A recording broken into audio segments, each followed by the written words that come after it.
Mwezi wa 5 mwaka 2025. Sasa basi barua tumeinasa.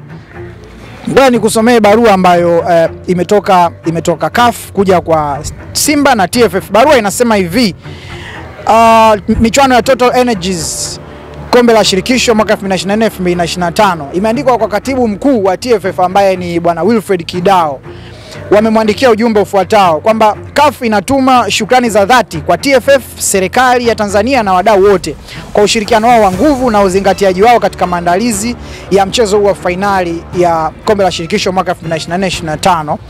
Ikaendelea kusema hivi: tunatambua mazima na tunatukuza uongozi na kujitolea aliyouonesha Rais Wallace Karia kwenye mchakato wote huu wa kuandaa hii mechi ya fainali.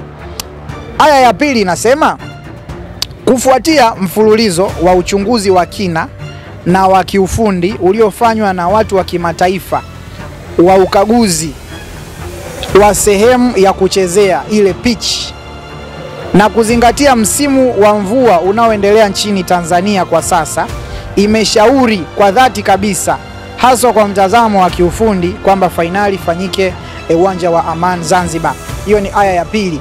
Alafu aya ya tatu inasema: uamuzi huu umefanyika kwa kushauriana kwa dhati kwa lengo kuu la kuhakikisha kuwa mazingira bora zaidi ya kimchezo na kwa wachezaji na mashabiki yanakuwa bora na hakuna namna.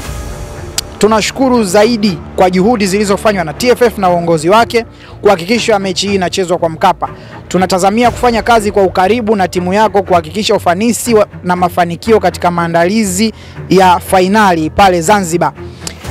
Ikasainiwa sasa pale chini kwa katibu mkuu wa shirikisho la soka Afrika. Huyu anaitwa bwana Veron Mosengo Omba.